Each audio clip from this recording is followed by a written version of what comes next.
Hi, everyone. You are listening to Radio Cherry Bomb, and I'm your host, Kerry Diamond, coming to you from Brooklyn, New York. I'm the founder and editor of Cherry Bomb magazine.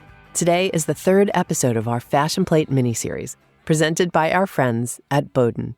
Each Wednesday, we've been talking to folks at the intersection of food and fashion, one of our favorite subjects, and how they bring taste and style to everything they do. Joining me today is Romilly Newman. Romilly is a culinary creative, food stylist, and recipe developer who has worked with the likes of Athena Calderone and Martha Stewart, plus a whole host of fashion, beauty, and lifestyle brands. Romilly was also an intern at Cherry Bomb, where she earned the nickname Rom the Bomb and my undying affection. Romilly has a distinct style when it comes to food and fashion, and she's had a unique career to boot. Her interest in the worlds of food and fashion started at a very young age, when she was a precocious kid watching the Food Network and eager to be a grown-up. She even competed on the show Chopped at the age of 13. She and I talk about her childhood, how folks like Nigella, Athena, and Martha continued to inspire her path, her dream of writing cookbooks one day, and how film and Dutch still life paintings have inspired her aesthetic. Stay tuned for our conversation. Our Fashion Plate miniseries is presented by Boden, the British clothing company that you are going to fall in love with. Boden believes in color, timelessness, and attention to detail. If you have a passion for prints, florals, stripes, or maybe you're mad for plaid, Boden is your new best friend. Just the plaid pieces alone will delight you. There are plaid maxi dresses with, yes, pockets, the cutest plaid kitten heels, and a red plaid blazer and trouser set that you will no doubt see me in again and again this fall. We also need to talk about the Boden dress selection. Whatever the occasion, from work to weddings, they have dresses that will delight you. Boden also has great accessories, bags, shoes, and boots. There's mini Boden for children and even baby Boden. Boden was founded by Johnny Boden, a dog lover and our favorite, a girl dad. His irreverent spirit is a guiding light for the company. You'll meet Johnny later in our series. Head to Boden.com to brighten your day and your wardrobe. Use code CB10 for 10% off. Early bird tickets are now on sale for Jubilee 2025, which is taking place in Manhattan at the Glass House, a brand new location, very exciting, on Saturday, April 12th.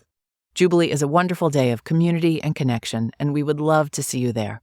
Also, we're hosting our very first Jubilee Wine Country at the beautiful Solage Resort in Calistoga, California, on October 26th and 27th.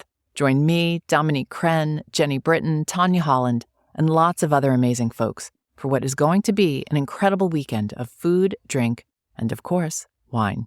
For more information or to purchase tickets, visit cherrybomb.com. Now, let's check in with today's guest. Romilly Newman, welcome to Radio Cherry Bomb. Thank you, Kerry. You know I'm such a fan of yours. Well, I love you. Personally and professionally. A freaky amount. Right back at you. I love you a freaky amount too. Okay, let's start with this. According to Wikipedia, and you do have a Wikipedia entry, congratulations. According to it, you are an American chef, a social media personality, and a food stylist. Did they get that right? I think it's so funny. I especially think it's funny because I don't really know how to define myself. It's actually something I struggle with a lot. When people ask me what I do, I mumble for a really long time. First of all, I'm so young, and it's ever evolving. I started cooking when I was 10. I started a food blog when I was 11, but I'm not a restaurant chef. So, sometimes I wonder, can I call myself a chef? Food has been my entire life, and it's been my entire career. But I don't really know what I am. I think I'm kind of myself. I'm a food person. I'm a creative person. I think social media is a byproduct of all of those things. I do forget how young you are because you have been in our lives for so long. And I'm 85 years old at heart. That's the issue. You are? Yeah. You are an old soul. I was born a Victorian widow. You mentioned that you've been cooking since the age of 10. You taught yourself how to cook. You didn't learn at your mother's side or your grandmother's side. Did you learn to cook out of love or necessity? Both. I mean, I wouldn't say necessity. I ate a lot of food as a kid. I was lucky to have a very bountiful dinner table, but no one cooked. I did have this yearning for home-cooked meals, but the love came from watching the Food Network, and it came from eating also. I have much older brothers. One's 9 years older and one's 6 years older, and the middle one loved restaurants. So he would kind of drag the family around back in the Zagat days. He would mark restaurants that he really wanted to try. So some folks might not even know what the Zagat Guide is. Yeah, it was this slender red book that came out once a year before we had the internet. And some restaurants lived and died by that guide, as did diners. If you were a real foodie back then, that was your reference. It was a New York City restaurant encyclopedia, and they rated them. I mean, it was infatuation, eater. It was all of those things before they existed. And my brother had it in his bedroom, and he would write little notes. So we would go to restaurants on special occasions, and I was just kind of infatuated with food. I had no qualms with, trying things that were out of the ordinary. I think I wanted to impress my brothers. I wanted to impress my parents. From a very, very young age, I wanted to seem adult, and I wanted to seem fearless and worldly. So yeah, I loved eating. And then I started watching the Food Network. I was just infatuated with these mostly women who were cooking with such ease and making such beautiful dishes that transported you. They seemed so happy and so self-assured. And I think not only was it the food, but the way that they carried themselves and the way that they seemed. I immediately wanted to get in the kitchen and try it myself. Who were some of the stars back then?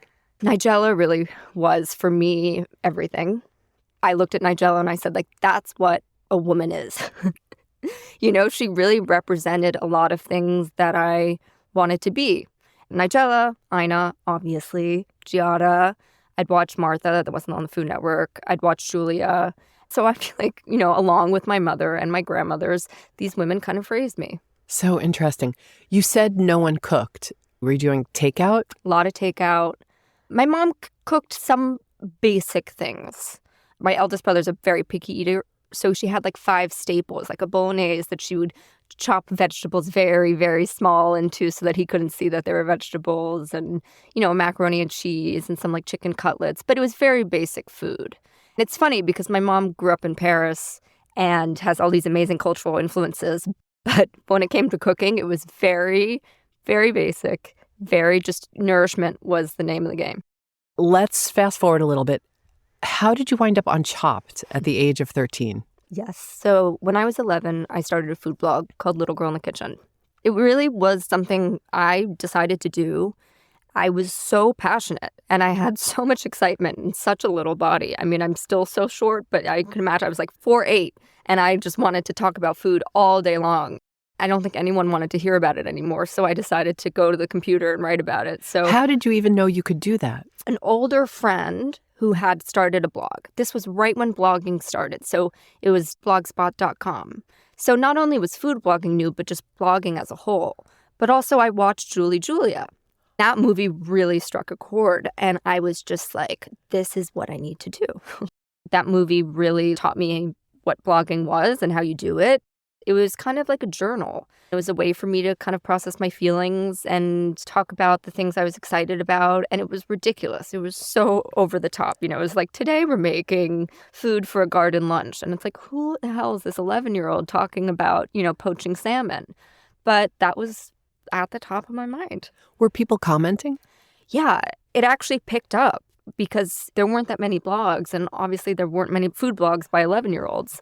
But then I did make a YouTube series to accompany it called Little Girl in the Kitchen. I would wear my mom's high heels and I would stomp around the kitchen, and I had an even worse transatlantic accent than I do now. I would teach people how to make recipes. I think one was for blackberry and mint puffs. One was a roasted salmon sandwich with herb salad. It was weird, but people took a liking to it. So when Chopped decided to have a one-off episode with kids, they asked me to be on it. This was pre-Chopped Junior. Yes. So this was normal Chopped, and they named the episode No Kidding. Very clever of them. The episode ended up doing so well that they created a spinoff, and obviously so many things have spawned from that. Were you the youngest of Yes. the competitors? I think I was 13 when we filmed the intro. I was 14 when I actually competed. We'll be right back with today's guest. The fall issue of Cherry Bomb's print magazine is finally here, and guess who our cover star is? It's Jenny Britton of Jenny's Splendid Ice Creams, the artisanal ice cream company that changed the game. This might just be our coolest cover yet, and I can't wait for you to read all about Jenny and her entrepreneurial journey. Also, we have a bonus cover. It's the delightful Abby Belinget of The Dusky Kitchen and the award-winning cookbook, Mayumu. This issue is dedicated to the creative class and highlights innovative and imaginative folks in and around the world of food. including fashion designers, artists, photographers, and of course, lots of pastry chefs. If you're a subscriber, your copy will be in your mailbox very soon. If you aren't a subscriber, head to cherrybomb.com to snag a copy, or check out our list of retailers to find Cherry Bomb's print magazine at a store near you. Hi, peeps. It's Jessie Sheehan, the host of She's My Cherry Pie, the baking podcast from the Cherry Bomb Podcast Network. I have big news for you. My new cookbook, Salty, Cheesy, Herby, Crispy, Snackable Bakes, is now available. This is my first savory baking book, and I'm so excited to share it with all of you. It features 100 easy-peasy baking recipes for breakfast, lunch, dinner, and of course, snacking. From sage butter scones to smash burger hand pies and tomato za'atar galette. You'll also find 6 of my essential savory baking hacks, including how to make my magic melted butter pie dough and the quickest and easiest caramelized onions. My cookbook tour is underway, and tickets are on sale right now at cherrybomb.com. Thanks to everyone who joined me in New York. I'll be in San Francisco on Tuesday, October 8th, Chicago on Tuesday, October 15th, and Boston on Wednesday, October 23rd. I can't wait to see you. Thank you to Kerrygold and King Arthur Flour for supporting my tour. You can click the link in the show notes of this episode to order the book or pick up a copy at your favorite local bookstore. I hope you love salty, cheesy, herby, crispy, snackable bakes as much as I loved writing it. If I remember correctly, you got chopped. I got chopped in the first round. Oh, what happened? So the basket had lima beans, gummy candy in the shape of bacon, lemon sorbet, and salmon. Gross. Okay. And do you want to know what I did with it? Yeah. Okay. I made it like a lemon beurre blanc. So I infused the lemon sorbet with a little heavy cream, mustard seeds, some herbs, and tried to make a creamy lemony sauce for that. Then I cooked down the candy bacon with water and turned it into a syrup. And then I think I added kaffir lime leaves. And this is so funny because I had no idea what the hell kaffir lime leaf was, but I was just going for it. I mean, it was just like fake it till you make it. So I made this kind of... Sounding okay so far. It was kind of good. So I made this kaffir lime leaf syrup with the candied bacon that I then turned into a vinaigrette. So like the sweetness with the acid, the lima bean, I just made a lima bean and mint puree. But the thing that really caught me up was I was so scared of not finishing the dish on time that I cooked the salmon so long. That salmon sat in the pan for 29 minutes. Now, okay, it's all coming back to me because you have a sweater I do. that says Overcooked salmon. Overcooked salmon. I mean, I was on this show when I was in 8th grade, so you can imagine how much fun people made of me. It was such a great opportunity for people to like come up with jokes, overcooked salmon, oh, Romilly, how do you like your salmon? So I just thought, okay, I'm going to make a sweater that says overcooked salmon and own it. Okay, so you get chopped, you're 14. Was that upsetting to you, or did you look at the whole thing as just something fun? I looked at it as something fun. I mean, I'm amazed by my composure at that age. I think I would cry a lot more now. But I remember, I got chopped. The producers were like, why don't you go have lunch with your dad? My dad brought me there. Why don't you go have lunch with your dad and then you have to come back at the end for like the final shot? And I was just like so fine. And I don't know how I did that. But I was just really excited that I had the opportunity. And I was like, I'm still on the show. And I knew it was going to be good for the blog. I mean, I'm amazed. I don't know who that girl is. You eventually wind up at NYU. Yes. What happened when you got there? I'll just give you a little bit of context. I've always been a horrible student. I was diagnosed with ADHD when I was really young. I think they wanted to medicate me when I was in 4th grade. And my mom was like, absolutely not. And I think my parents really just tried to normalize it. They just didn't really make a big deal of it. They wouldn't let me take medication, obviously, but also they were just like, you think differently. You process things differently. But I don't think I really realized the impact it had on me, not just in school, but even socially, personally, until recently. It inhibited me so much, whether it was just being late, not being able to leave the house. The thing about ADHD is that it's like, okay, I have all these ideas in my head, and sometimes I'm up until 5 a.m. with them racing, but I can't put them on the paper. And it's this physical block. And it's the same thing where it's like, I know I need to be somewhere in 20 minutes, but let me do everything but what I need to do to get there. Yeah, they call it time blindness. Exactly. Time blindness and this paralysis. And this feeling of paralysis was really present throughout my entire school career. It made it really hard because I do like learning and I love reading. I love a lot of different subjects, but I had a really hard time retaining information and I had a really hard time doing the work. So once I graduated school, I was like, God, college is going to be rough for me. I went to NYU because they had a food studies program. I thought that's really the only way that I can do college is if it's about something I love as much as food. The whole reason I got into food at such a young age is because when I'm in the kitchen, I am hyper-focused. I have this laser focus. It's like nothing else exists. That feeling it's addictive. And I was like, well, if I go to school for that, all of a sudden, A and B will click and we'll get C. Was no college an option? My mom didn't go to college. My dad I think it probably took him like 7 years to graduate college. My brother dropped out of college after one semester. So, I'm lucky I was in a family where they were very understanding because they knew that I would learn in other ways. My dad, when I did decide to drop out of college, said, you can only drop out if you get a job immediately. I had to have the job lined up before I dropped out. But anyway, I think when you're in a creative field and when you've done it for as long as, I was in an interesting position because I had this career since I was 11. I had already worked in it. So it kind of made sense to just go and work. But I think college can be great for some people to figure out what they want to do. And obviously there are some occupations and some careers where you need college. And so I think it's really, it's a personal thing. I wouldn't say no one should go to college. At least there are more honest conversations taking place today around college. My parents had said this, and I was very lucky to have such a supportive group around me, but they just said there are other ways to learn. Because I think traditionally you're taught, you go to high school, you get your high school degree, and then you learn in college, and that's it. If you don't go to college, you're a failure. And I think now there are a lot more ways to learn, and it's much more accepted to learn by doing. But I do think the conversation now is great, where it's like people talk a lot more about different kinds of brains and people really excelling in one subject and not having an understanding of another, and that's okay. I think before it was like you were made to feel different or othered because you couldn't do X, Y, and Z, or you couldn't pass the SAT, or you weren't getting good grades on your exams. So I do like the direction education is going in. You did go to culinary school. I've kind of done makeshift culinary school. So I've done a lot of mini courses, but I've never went to professional culinary You didn't training. go full-time. Okay, I wasn't sure. And you've staged at different places. Yes, most recently at the River Cafe, which was, I cried every day before going. I love just everything about that restaurant. It's an institution. They cook very simple food, and it feels like you're in someone's home. The ingredients are just so beautiful and all at their peak. There's very little intervention, but also it's different than if you made it at home. I find it so inspiring, and just being in that environment and soaking up the energy. God, I'm eternally grateful. Do you think you'll ever have your own restaurant one day?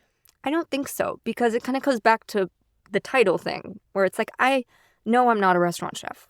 I do. I love spending a long time cooking, and I love inviting people over and making a roast for 7 hours. I love cooking for myself. I honestly make the best food when I'm alone because I'm not thinking about what other people want. I'm just kind of totally letting go. I blast music and I'm chopping and it feels so good. I'm so in love with Rogers and the way she cooks. I'm not a restaurant chef, but I think if you're in the food world, working at a restaurant at some point is really valuable. I think everyone should work in a restaurant. You learn a lot. It's funny because after I did the River Cafe most recently, people were like, well, what recipe did you learn? I'm like, you don't learn a recipe because you're also working on a very micro elements to, bigger dishes. But you learn so much about like decorum and, how to treat other people, how to think about food and how to clean as you cook. Like there's so many different elements in a restaurant, and even just like socially, it's very interesting. It's a very, very, very special experience. You mentioned that your dad wanted you to have a job lined up before you left college. Is that where we come in? It is. So your first job was with Cherry Bomb. Well, it's so funny because I was like, I have a job lined up. And of course I didn't. Wait, you lied to your father? Well, no, I just said, I know what I'm going to do. I'm going to work at this food magazine. He was like, okay, great. So you have a job. And I was like, no, I wrote to the editor and it's going to happen. And I think I've just always been very confident. It's this fake it till you make it thing, right? So I was just like, manifestation. I was like, it's going to happen. I think I sent Kerry maybe seven or 8 emails. Eventually she replied. I was like, thank God, because what was I going to do if you hadn't replied? And it's funny because in my mind, it was only Cherry Bomb. It was Cherry Bomb or bust. And you replied, and we met at your coffee shop. I owned a coffee shop back then. R.I.P. R.I.P. It was a lovely place. You asked me if I knew how to cook. This wasn't part of the job description, by the way. You just said, by the way, do you know how to cook? And I said, that's actually the one thing I know how to do. And you were like, great, you're going to make lunch for the office. What you didn't know is that I don't know how to do anything else. So I was messing up Kerry's emails. She'd be in California. I'd be doing it in the New York time zone. I'd be sending emails to one person and addressing it to another. I mean, I was the world's worst intern. But I loved cooking for the office. And I think you eventually said to me, I mean, I love you, Rom, but we don't have a budget for a private chef. You're like, Cherry Bomb does not need an in-house chef, but you're great. I'm not just saying this. Those were some of the most formative months of my life because, God, I was so happy. I was so happy because I would go to the grocery store, I'd go to the farmer's market, and I would just think about food in a completely different way because I was cooking for other people. You know, it's kind of like the first time where I was actually cooking with slightly higher stakes. It wasn't for my family. It wasn't for myself. It was just exhilarating. And I got so into it. And I got too into it. You know, it was like a 2-course lunch, a 3-course lunch. I was making souffles and all these things. But I learned so much about cooking during that time. Also, sometimes Kerry would come in and be like, I have 3 vegetables left from CSA, you know, do something with this. Or here's half a piece of salmon that I made, make some rice with it. So it was really creatively and personally such a growth period. Oh, I'm happy to hear that. And for those of you listening who are like, that sounds very fancy that Cherry Bomb had a chef and made its lunch. The big reason for me was because and Romilly knows this about me, I'm not a fan of takeout and all the waste that's created from takeout. I think it's so much nicer. Well, also, you did not hire me to be a chef. That is true. We did love having you in the office, though. And I still remember you in that little kitchen because it was like the quirkiest kitchen. It had linoleum floors and the stove, you needed to light it with a lighter. Mm-hmm. And I mean, really, those are some of my fondest memories ever. Oh, well, I'm happy to hear that. And I'm happy we're still friends. After that, you went on to work for Athena Calderone. I did. I met Athena at Cherry Bomb Jubilee. It's funny, when I was at Cherry Bomb, it was right when Cook Beautiful came out. And it was right when the Cherry Bomb cookbook came out. Athena's first book. Mm-hmm. Cross-promotion. So we were talking about Athena a lot, and everyone in the office called me Baby Calderone. I immediately was like, well, that's a goal. I want to work with Athena Calderone. And I met her at Jubilee, and we kind of just had this like kismet moment. And she was like, what's your number? She took a number. A few weeks later, she called me and was like, hey, babe, I have a shoot tomorrow. Do you want a food style for it? I had never food styled in my life. No, I had no idea. But I said yes. And then I said, can I call you right back? I hung up. I called Kerry. I said, Kerry, Athena asked me to food style. How much do food stylists charge? Kerry told me how much to ask her for. And I did it. And I loved it. You know, I mean, the reason I said yes was because I'm such an aesthetically driven person and I know how to cook. So I thought I understood her aesthetic. I knew how to make food look beautiful. And I just thought, how hard can it be? I mean, it's actually very hard. And I have a lot of respect for people who are really serious food stylists, but it worked. And I started working with her on a regular basis. I'm a big fan of Athena's. What did you learn from her? I think the number one thing I learned from Athena is she has such a specific style. She has honed her aesthetic so beautifully. The way that you can see a photo and say, oh, that must be Athena. Whether or not she's in it, whether or not it's her home even. Having that kind of personal style, I think, is something, it's really kind of a powerful thing. You know, when I was food styling for her, it was like I'd walk in through the farmer's market, I'd say, oh my God, Athena would love this squash. You know, the way the leaf drapes off of it. So that was really inspiring. That's so interesting to be able to look at, at a squash or a photo and think that's so Athena. Everything, you know? Yeah. It was like... She also has a great work ethic. Oh, she's a hustler. Yeah. I mean, I don't know how you do it, Athena. So a big dream of yours came true when you worked with Martha Stewart. How did you and Martha connect? Yes. So a friend of mine, Chris Hesney, who's an amazing event production designer, had a Christmas party, and he asked me if I would do the tablescape for it. I had never done food in that capacity. I'd done food styling and I'd cooked for small amounts of people, but I had never created this tablescape to be enjoyed by lots of people. And I said, no, Chris, I'm way too scared. And he said, Romilly, you're doing it and Martha Stewart's coming. I did it. And Martha Stewart came. And Martha liked it, I think, because we exchanged phone numbers. I texted her a lot, often to no response. Wait, how did you feel comfortable enough to text Martha? I think my entire life, I've just been riding on fear and anxiety, and I just kind of go for it. A lot of times it doesn't work, but sometimes it does. I think I'm big on shooting my shot, and I'm always anxious. It's like I do it, and then I'm like, oh my God, and I think about it for 12 hours. But I just said, I'm going to text Martha. What's the worst that can happen? She won't respond, Okay, or she blocks you. Or she blocks me, Yeah. or, she files a restraining order, whatever. But finally she responded. After a lot of texts. What were you texting? It's like, so nice to see you. Oh, I saw this thing that reminded me of you. Really like delusional stuff. I started watching Martha when I was like 2 years old. My mom used to give me a copy of Martha Stewart Living when I was a kid to pacify me from crying. I was like, go big or go home. I can't stay in the middle here. I got to make an impact. So I did. Eventually, she asked me to be on her show on a Kentucky Derby episode. It was amazing. I spent a lot of time at her farm. I spent a lot of time with Martha. I obviously learned a lot. Yeah, tell us some of the things you learned from Martha. Well, I think I learned I'm very different from Martha. I'm incredibly flattered that anyone has ever compared me to her. I think that's such a compliment, but we are so incredibly different. Martha is precise and exact, and she knows how to do everything perfectly. She can garden, she can cook, she can probably reupholster a sofa in front of your eyes. She is just the most capable, on-task person I've ever met, which could not be further from me. She wakes up early, she does everything, she cares so much about how everything's done. I'm inspired by just her ability to do everything so perfectly, and her breadth of knowledge is just kind of remarkable. But also this thing about her is that she's so eager to continue learning. She wants to collect as much information and do as many new things as possible, and I just think it's remarkable. Through all of this, your own food style is emerging. Lush spreads, abundance, caviar. Those are a few of the things I think of when I think of you. How did that all start to develop? Well, it goes back to working for Athena. I was food styling for Athena, and I was thinking a lot about Athena's aesthetic. It was very in line with, the way I liked things to look. It got me thinking, what is my personal aesthetic when it comes to food? Because when you're a food stylist, you're constantly trying to morph to the brand. I had other clients besides Athena, and it was all about taking on their aesthetic and, just completing the dish. The thing that I kept coming back to was actually film.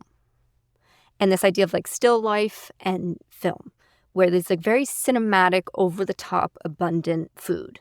Things that had movement, things that were already a little bit broken, already kind of half-eaten, this perfectly imperfect style. I like to say it's a beautiful mess. That's what I was really drawn to, is this romantic, abundant mess. And it started when I did that tablescape that Martha came to. I had more dishes than could fit on the table, and everything was high, and there were all these just different levels, and things were falling.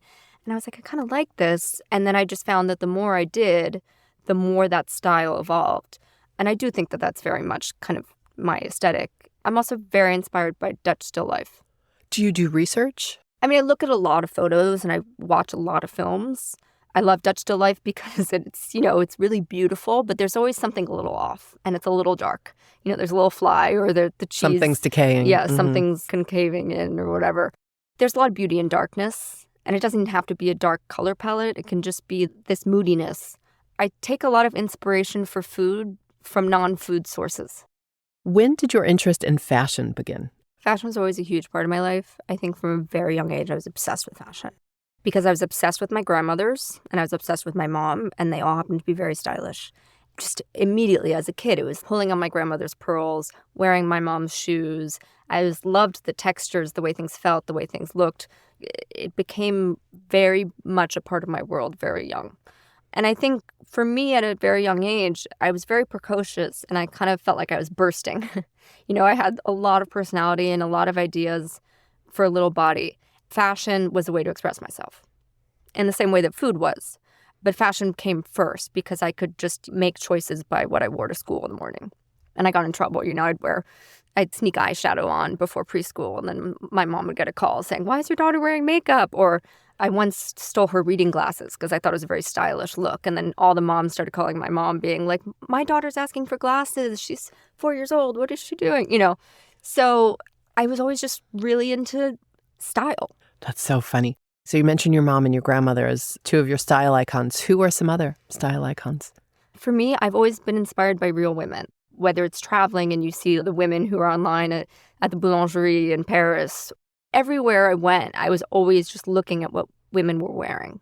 You know, walking down the street, my head was down on the ground because I was looking at everyone's shoes. So I was very inspired by environments, my parents' friends and my grandparents and just people around me.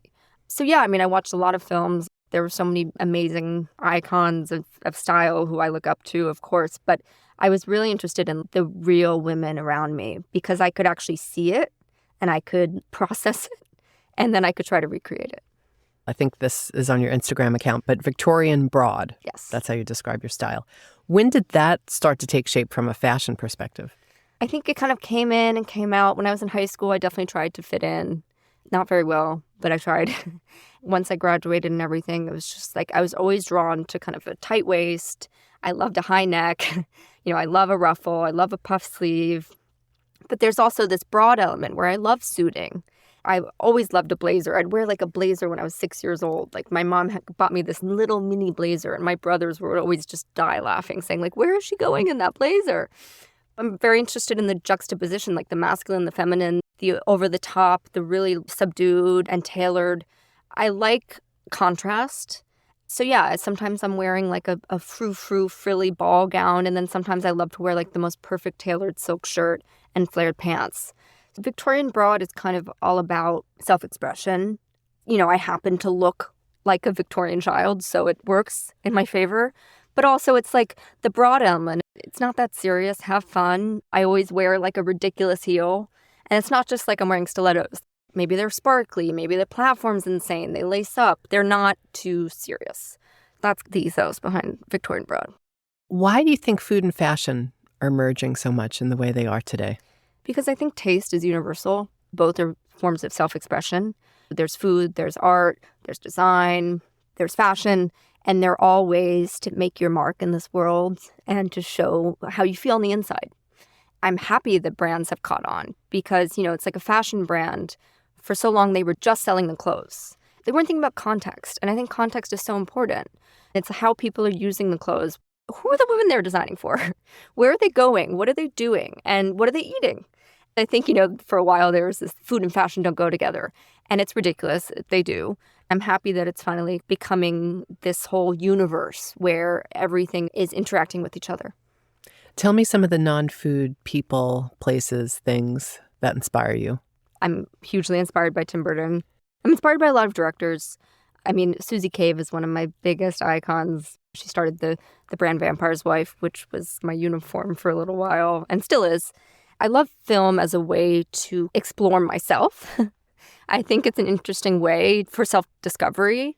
Yeah, I mean, I love like Celine Sciamma, who did Portrait of a Lady on Fire and Petit Maman and Water Lilies, those movies.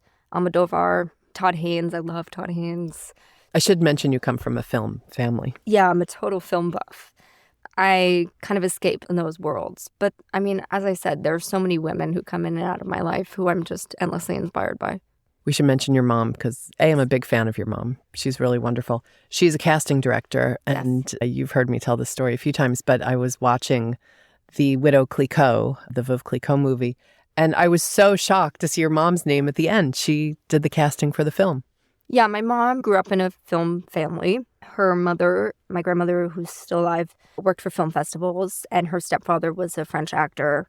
She's kind of done everything within the film industry throughout her life. But, she's an amazing casting director, and now she writes really beautiful screenplays, and she's going to direct her first film. And I just could not be more proud of her. Oh, when's that happening? Well, it's in production. Oh, that's exciting. Yes. You and your mom are very close. Yeah, I know I'm incredibly grateful to have a relationship like that because I've never felt more seen or supported. It's just this unbreakable bond, and it might sound codependent, which maybe sometimes it is, but I really feel like we were like put on this earth to be there for each other. We enhance each other's lives so much. I just can't think of anyone who's more special or more inspiring. I just love her with my whole heart, and I owe her so much. She's really made me who I am, and she also was the first one to tell me I'm acting ridiculous or I need to get in line. But yeah, I mean, if I can be half the woman my mother is, I'll be happy. Oh, that's beautiful, Rom. Every young content creator has a very complicated relationship with social media today. And I was curious, what is your relationship with social media these days? Yeah, I mean, I'm old school. I don't like to dip my feet in too many ponds, you know? I like Instagram. I'm aware how toxic it can be. Sometimes I really have to tell myself to get off of it. Comparison is the root of all evil. I think it's horrible, but also it can be a great way to learn and to discover potential collaborators and to find, inspiration. And so I think you have to kind of force yourself to use it for good, which can be hard. You're not on every platform. No. I'm not someone who is going to wake up and share their entire day. I'm not someone who's going to, walk you through everything I'm wearing. It might be surprising. There's a shyness about me. I'm extroverted and introverted at the same time, and I don't like putting myself out there too much. So I'll post a photo of clothes I'm wearing because the outfit made me happy or I think it's cool, but I don't want to give too much away. You don't feel pressure to be on TikTok? I don't think I'm cut out for TikTok. First of all, I don't understand how to use it, but I just don't think it's for me. My dream is to write books and meet people in person. Your dream is to write books. Talk more about that. I love food so much because it's a way for me to process my emotions and it's a way for me to create memories and kind of immortalize them. I think food writing is such a beautiful thing because it can be so personal. A recipe on its own, some people might make it and they might read it and they think whatever. But the way that food can impact people's lives and the way that maybe this recipe you made the day that you found out your sister was pregnant or you made this when you got a job promotion, the way that memories are attached to food and the power that has, I think is so incredible. And so for me, food is a way for me to kind of work through things that I'm grappling with. So I like to have that raw and honest conversation about what food means to me and also what was happening when I wrote this recipe. First of all, you don't have to read it if you don't want to, but also it doesn't mean that, this is a sad soup. The soup can also be happy if you make it. But I do think this is a sad soup. You need to write that down. That's a great title. This is a sad soup. That's a great recipe title. But I do think that, I like to talk about the feelings surrounding food. So when you say you want to write books, you're talking about cookbooks? Cookbooks, yeah. Okay. Have you started work on your first cookbook? My mom and I want to write something together because my mom doesn't cook, as we all now know. But as I've said, she inspired me so much in every other facet and made me who I am. But also she's a brilliant writer and she's so funny. My mom's the coolest person. I'm going on and on about her, but everyone was like, what did Antonia do? Do you know what sunscreen Antonia uses? It was like, what would Antonia do? So I think, to write this book where, okay, I can offer the recipes and she can offer everything else. And it's kind of an ode to motherhood and being a woman and love and life and collecting and all these things. And the idea of a future heirloom, creating your own food history and starting with yourself. I mean, I really want to create tangible things. Are you somebody who sets goals or like a 5-year plan or things like that? I'm really trying to live in the moment. Okay. I really, really am. I think I spent a lot of time for a long time thinking about everything that could go wrong, everything that I didn't have. It killed me. Truly. It killed creativity. It killed my spirit. So now if I can just enjoy the perfectly cooked egg that I made this morning and then sitting across from you, Kerry, right now and seeing my friends later, God, that's great. When you finally have a quiet night at home, what meal do you make for yourself? You sort of mentioned earlier that your favorite meals are the ones you make for yourself. What are you making? Well, firstly, I think I'm most creative when I'm cooking for myself because I have no inhibitions. I go through the fridge, I go through the pantry. I'm like, this might go together, it might not. Let's try it. I'm not worried about impressing anybody. As I said, the recipes are usually the most creative, but also there's just so much love that I put into it when I'm cooking for myself because it's nourishment. I'm hungry. I want to feed myself. And of course, I put a lot of love when I cook for other people. But I don't know, it's a different kind of love. The self-love, the self-nourishment is important. And I always kind of say, in the broader strokes of my ethos and the brand I'm trying to build is you should be the guest of honor in your own life. I believe that. So I will make my own dinner and light a candle and pour a glass of wine and I am so happy. I love being alone and I love cooking for myself. I think it's really important because if you can be alone and you can cook for yourself, then you find out who you want to be around other people. Have you learned to trust your gut? Yes. I think that's one of the things my mom instilled in me from such a young age is just trust your intuition. I think we're both a bit witchy. It's just time and time again. It's just trust your gut, trust your gut. If you trust your gut, even if it goes the wrong way, you know that you listen to yourself. And that also kind of goes back to the shoot your shot thing, where it's like the worst thing that can happen is you don't get a response. No one writes back. The opportunity doesn't happen. But, just kind of going for it, following your instincts. I'm big on following your feelings. Like even when I cook, I'm very impulsive. It's all about, what I'm drawn to. You have to listen to those things. How are you taking care of yourself? And this is not a judgment of a question, but how are you taking care of yourself mentally and physically, if you are? I admittedly struggle to take care of myself both ways.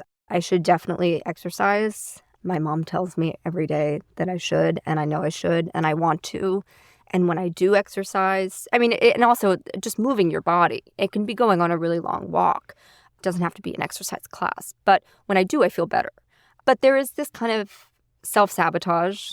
I've talked about it a lot, where it's like this paralysis where my brain is just like, you could go on a walk, but why don't you stare at the ceiling for 3 hours and think about everything you did wrong in the last 5 years?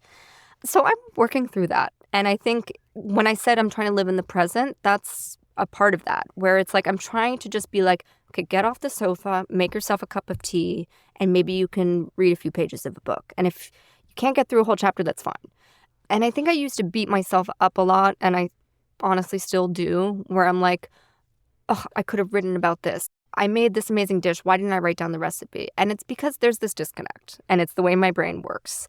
I think I used to be so mad, and I've let go of the anger, where I'm like, okay, you know what? I'm going to write the recipe. I'm going to write it down on paper, even though it's so easy to write it down. I'm going to write it down when my brain's ready to do so. Trying to fit a square peg in a round hole. You just kind of have to be kind to yourself and allow yourself to evolve naturally. I think kindness and grace is important, but also sometimes you need a little kick in your butt. All right, Romilly, we're going to do a speed round. Okay. What beverage do you start the day with? Coffee. Coffee. How do you take it? In the morning, I usually have black coffee with a little bit of steamed milk. Okay. What is always in your fridge? Eggs. What is your most used kitchen implement? Microplane. What is a treasured cookbook in your collection? I know you have a lot. I have a lot of cookbooks, but I have a copy of Joy of Cooking that is signed not only by Julia Child, but also by Paul Child. Oh, that's fun. My brother got it for me for Christmas. Oh. Yeah. Great present. What's your favorite food film? Tampopo. I'm obsessed with the intersection of food and sexuality. I think it's brilliant. That egg scene is the sexiest film scene ever. Favorite snack food? Fruit, which is really boring, but it's true. What was your favorite food as a child? My mom made a really good PB&J. What are you streaming right now? Oh, I love murder shows. I'm sorry. I didn't know that. Yeah, I love horror. Okay, surprise. A dream travel destination. I really want to go to Istanbul. I would love to go to Korea. There are so many places I want to visit. Thailand, so many amazing food destinations. Mm-hmm. What's your favorite food smell? Sage. Okay, last question. I'm not sure how you're going to answer. If you had to be trapped on a desert island with one food celebrity, who would it be and why? One food celebrity. I think Nigella. Just because I'm so obsessed with her, I just would geek out the whole time. There would be so much adrenaline, I would forget I was on a desert island. But I also think Nigella has that broad element, too. I can imagine her, like striking sticks. Well, Rom, you are the bomb. Thank you, Kerry. Thank you for being on the show. Thank you for everything. That's it for today's show. Thank you so much to Romilly and the team at Boden for making our miniseries possible. Don't forget to use code CB10 if you're shopping over at Boden.com. And check back next Wednesday for another episode of Fashion Plate. I would love for you to subscribe to Radio Cherry Bomb on Apple Podcasts or Spotify and leave a rating and a review. I would love to know what you think about the show and your ideas for future guests. Our theme song is by the band Tra La La. Thank you to Good Studio in Brooklyn. Our producers are Catherine Baker and Jenna Sadu, and our content operations manager is London Crenshaw. Thanks for listening, everybody. You're the bomb.